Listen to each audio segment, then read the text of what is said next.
to endorse Fairburn III to this constituency. He will be running on True Labour Party ticket.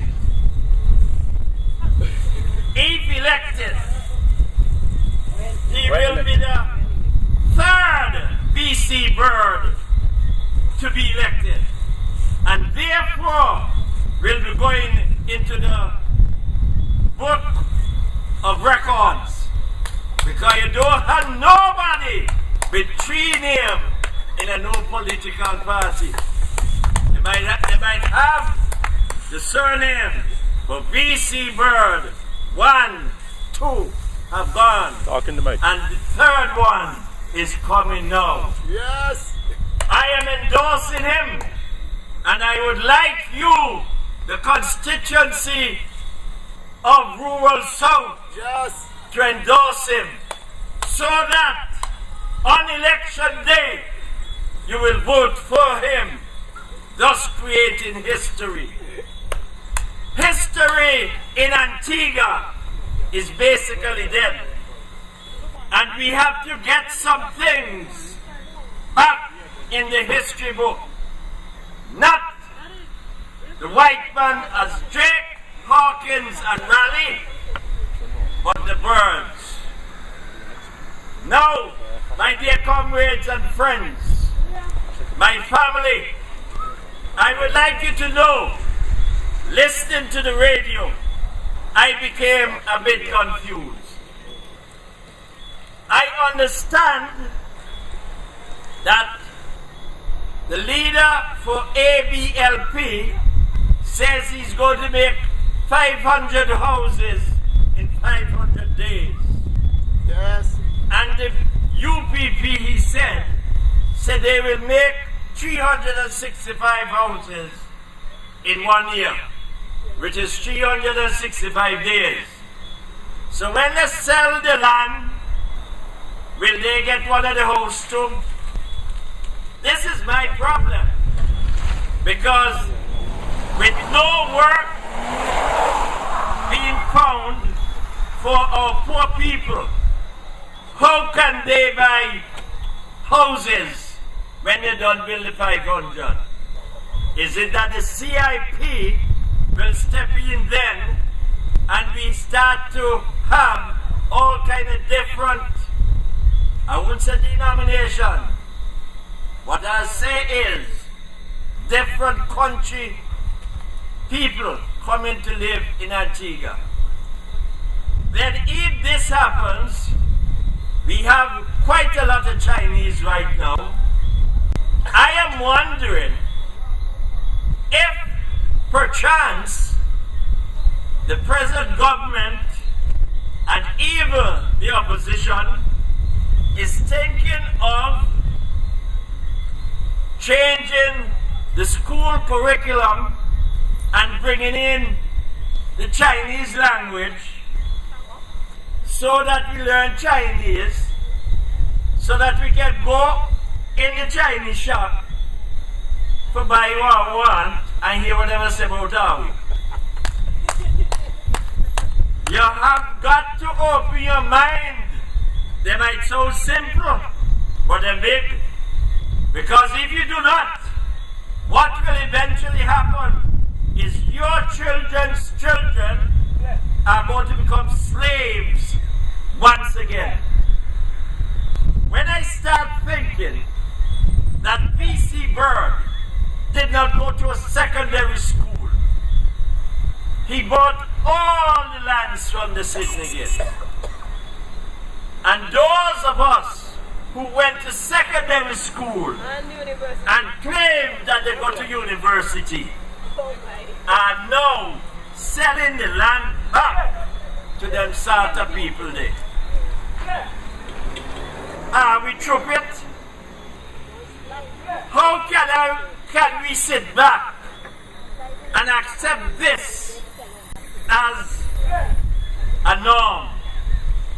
We have got to start fighting like the 39ers, Yes. even the 76ers. Yes. the Antigua and Barbuda True Labour Party has taken that seed from both persons, and we intend to move with it to bring back Antigua. At least we cannot bring it back from where it was, but we can carry it further forward instead of doing what these two parties want to happen. We cannot afford to let it happen. Many of my friends, we went to grammar school together. Some are lawyers, some are doctors, some are this and some are that. But I'll tell you, I am a soldier by profession. And when it comes to that, I intend that if elected in All Saints West, I am going to introduce national service.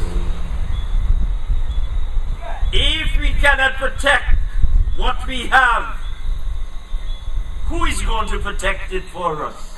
Ask me that. If we cannot protect what we have, who is going to do it for us? Our children's children. We are here to take the lands, to safeguard it for them. We are only here to protect it for them.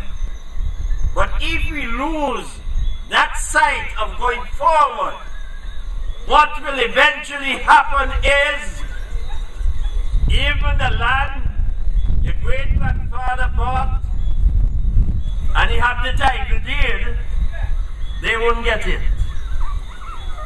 Because these two parties are willing to sell us out and turn us back into slavery. Some of you may say that if them come and buy me land and then give me $1 million, me will sell and go and go America.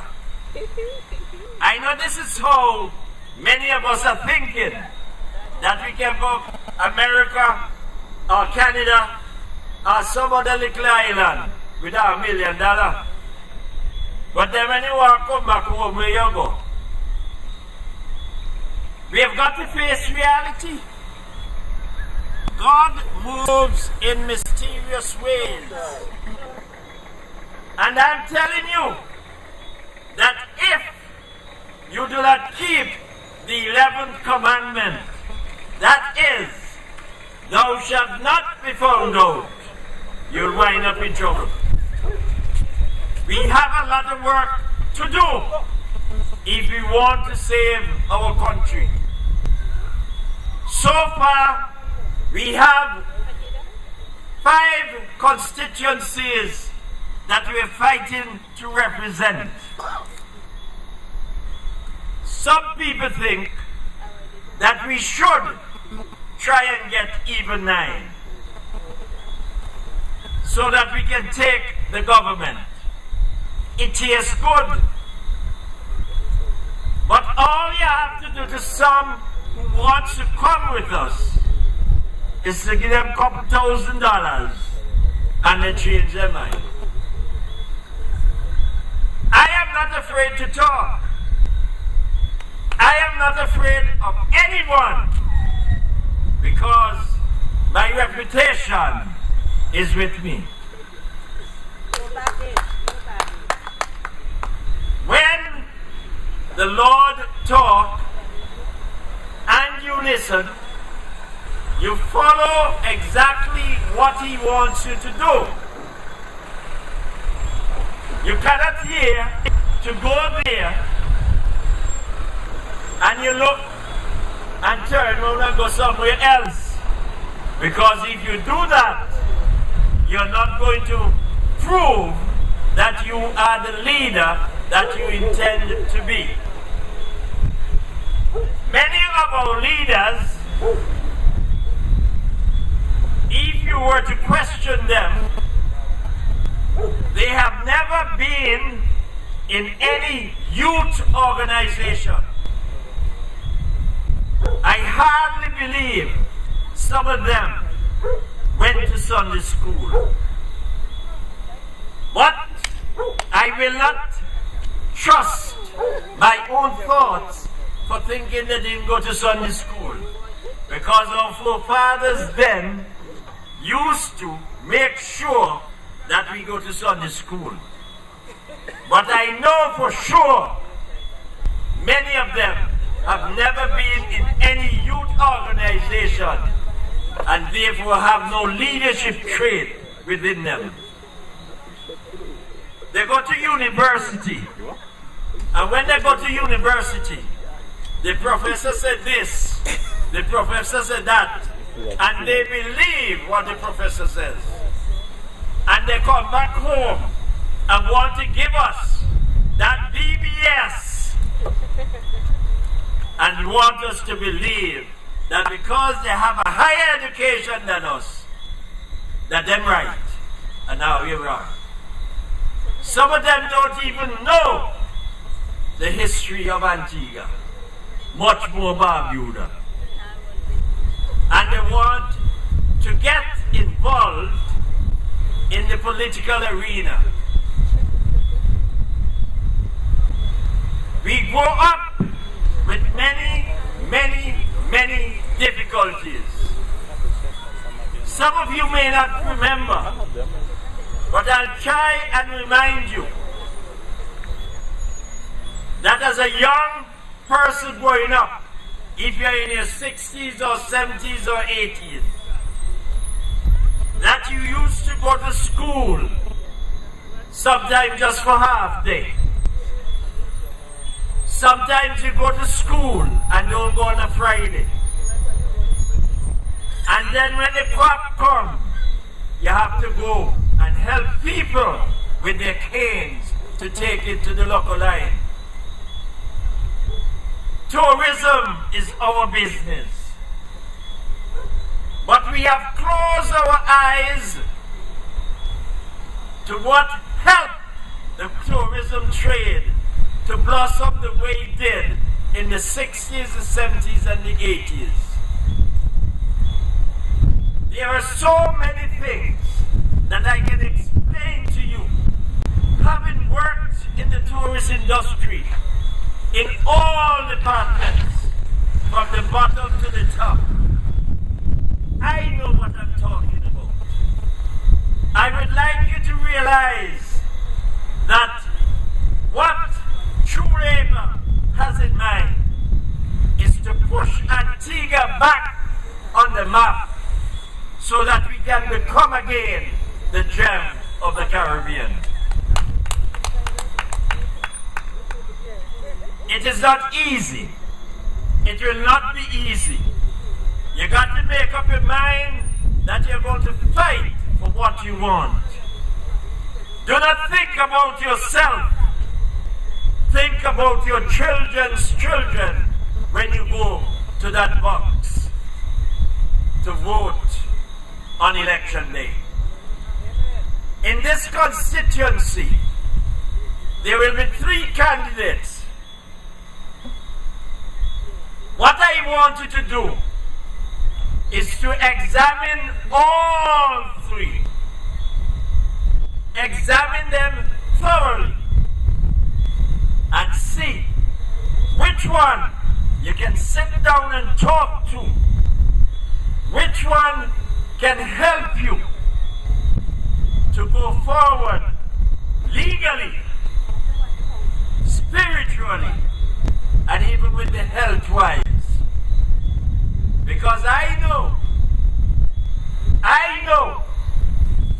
that whoever studied medicine did not study political science.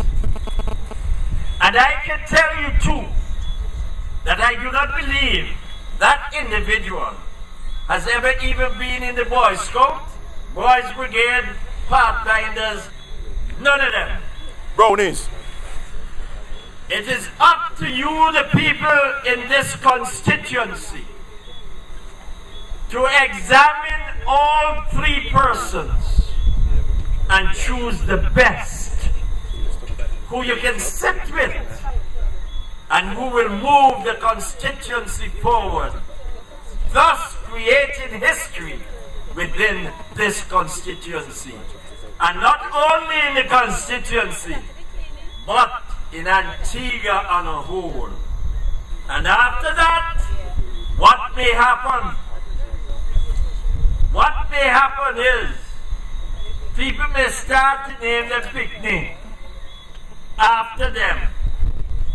And for them picnic, name their picnic after them, like a BC bird.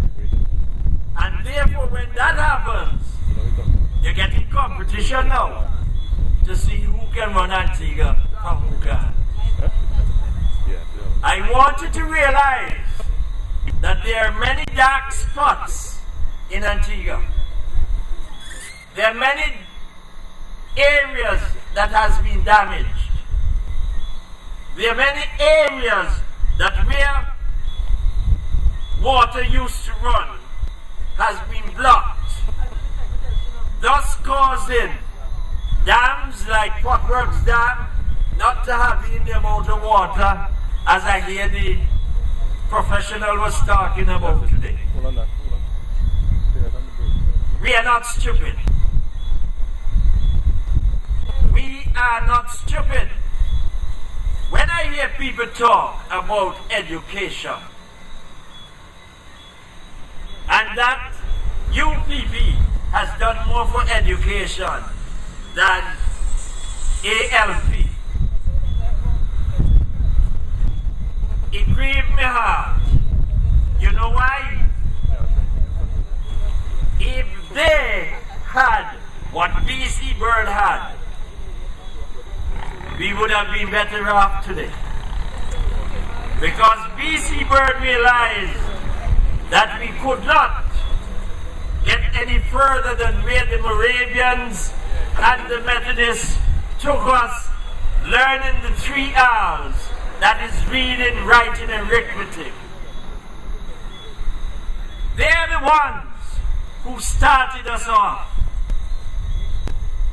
Nathaniel Gilbert at Gilbert's estate, after he became converted, his slaves, he had to start teaching them how to read and write and arithmetic. And so much so that the Methodist Church was started on his estate at Gilbert Estate. It is now known as Gilbert Ecumenical Center. The Moravians too did their share. I wanted to realize that some people say that when you go on the platform, you must forget about religion. But I was told some time ago that both run parallel, political and religion. If you do not have the economic base from the political side, where would your spiritual side go? You wouldn't have no money for the upkeep of the church. If you notice today, in many of the churches, they are almost empty on a Sunday. And even on a Saturday, when I know that Saturday services were well attended, they too have started to fall back. My dear people, we have a lot to look back on so that we can go forward. Let us not take for granted that our leaders were not taught about God. They were. But M-O-N-E-Y with capital letters has changed their mind from what they had learned. I would like you to realize I'm talking because I realized that I could do the same by changing my name, taking the D and throwing it away, and put an S in front of it. So instead of getting Dayton, you get Satan. A pleasant night to all of you. And I hope that when the time comes, you will vote for Weber III. Thank you very much. You're not alone. Live, I'll be right there for you. You're not alone. Live, I'll be right there for you.